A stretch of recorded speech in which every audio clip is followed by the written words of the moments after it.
Hey everybody, it's Douglas here, and today we're going to do something fun. We're going to design a logo right in ChatGPT.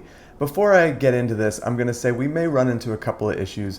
Ultimately, it's great to hire a designer if you really want a proper logo and branding kit designed. If you got questions about that, you can always reach out to me at projectfresh.com. But in the meantime, if you're a small business, if you're just trying to look to get something off the ground quickly, it's amazing all of the technology that we have at our disposal right now. So with that said, we're going to see a little magic today. So let's hop right in. I've got ChatGPT open, and now you'll see mine might look a little different than yours. I've got some of these special icons on the left-hand side. Those are called GPTs, and GPTs are kind of like apps that sit on top of ChatGPT. You need to have the paid version. It's $20 a month to access these. I've actually created a few of these, but the one that we're going to use today is called LogoGPT, okay? And so I'll include the link in the description, but basically you can probably just search LogoGPT in Google, and this should pop up because this is getting pretty famous.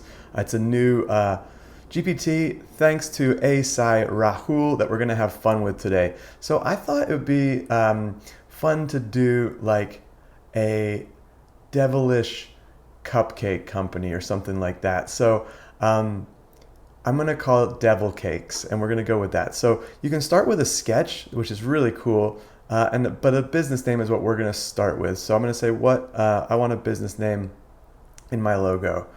Okay, so great. So I'm going to say, let me think about this for a second, and then I'll pause it and I'll be right back. All right, so I was descriptive and I said I want a logo for my company, Devil Cakes. I want it to have devil horns coming out of a cupcake with a grinning devilish face and a devil tail coming out of it. So we're going to see what that creates. All right, and so it likes the concept. That's nice. And it's going to ask if I have a sketch.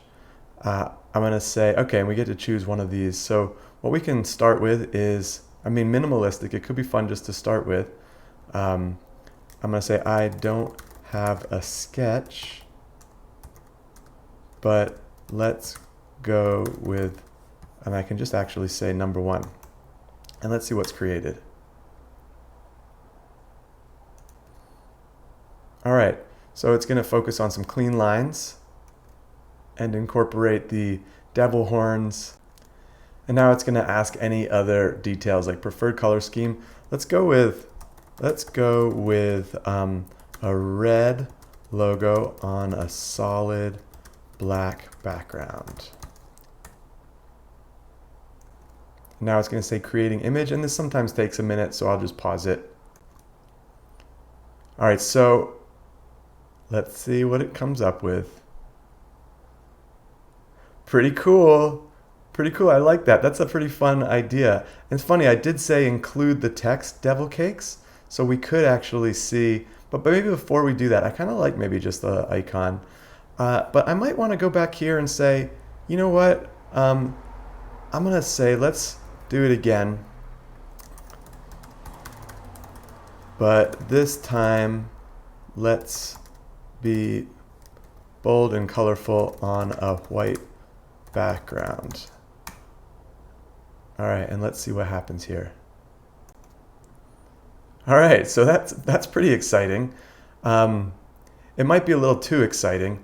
Maybe I could say, that's fun, but can you make it more cartoony or maybe more simplified and incorporate the name of the company, and I'll say Devil Cakes.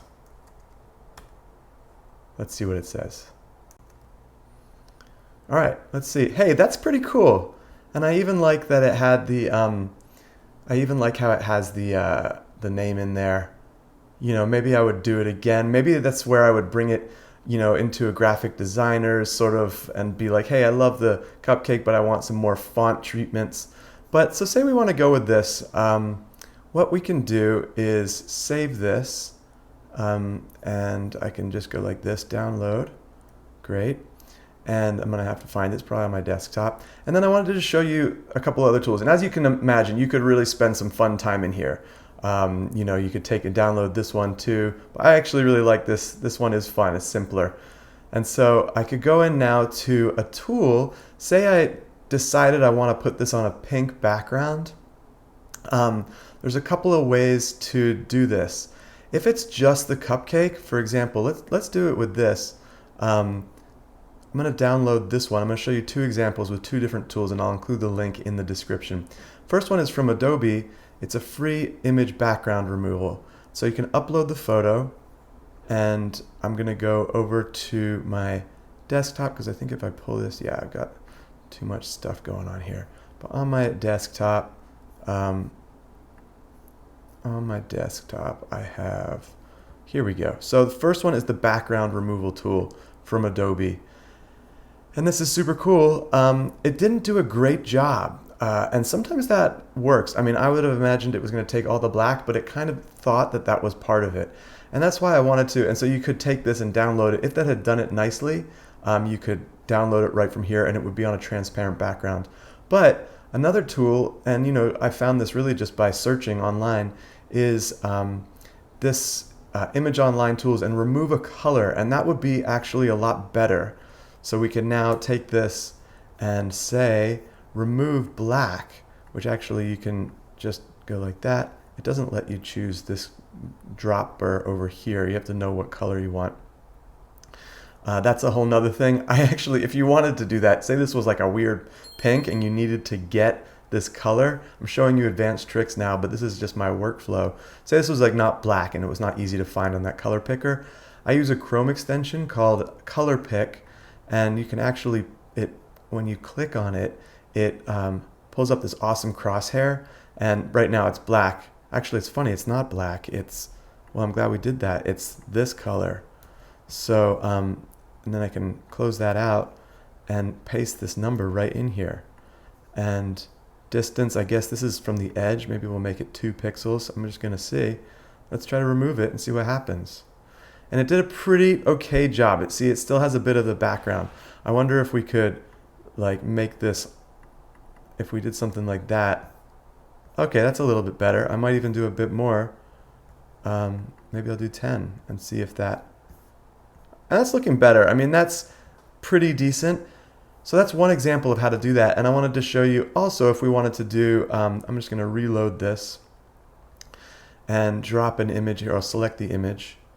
Because I think also, again, if we did this background removal on this other one, I'm just going to show you, I think it's going to do a good job, but it removed the devil cakes. But that looks really nice, right? So that's where I could maybe just use that. I could bring that into Canva. I could take that to a graphic designer. It's now, when I download it, it's a PNG. It's on a transparent background.